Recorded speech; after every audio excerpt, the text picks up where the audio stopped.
989 jenayah tiada kompromi.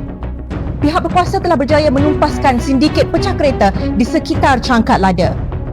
Suspek berusia 40-an telah berjaya diberkas pagi tadi. Kru 989 berada di lokasi dan sempat merakam perbuatan terkutuk itu. Sila ikuti laporan kami sebentar lagi. Pihak kami bersama pihak berkuasa bekerjasama dalam operasi kali ini.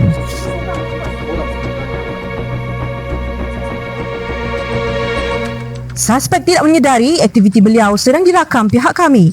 Suspek sedang asyik mengumpil pintu kenderaan yang disyaki untuk dijual ke sempadan.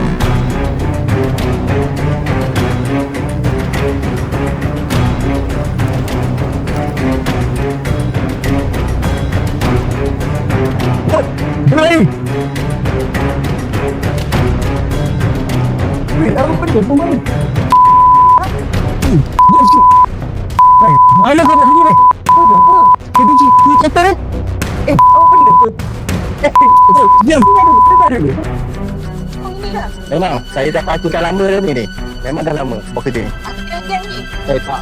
Dia suruh seorang je. Hasil pemeriksaan pihak berkuasa berjaya menemukan spana, test pen, screwdriver dan beberapa perkakas lain yang dipercayai digunakan untuk mencuri kereta.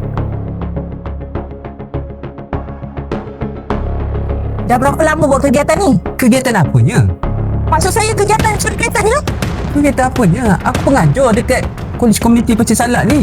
Secara otomotif. Ini aku tengah prodi kereta ni nak buat persiapan mengajar minggu depan. Budak-budak nak masuk. Maksudnya cik ni bukan pencuri kereta lah. Bukan. Koma yang salah ni.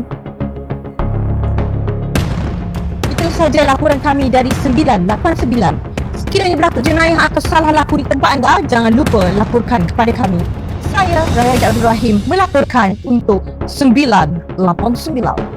Weh, apa? Aku ni macam mana? Weh,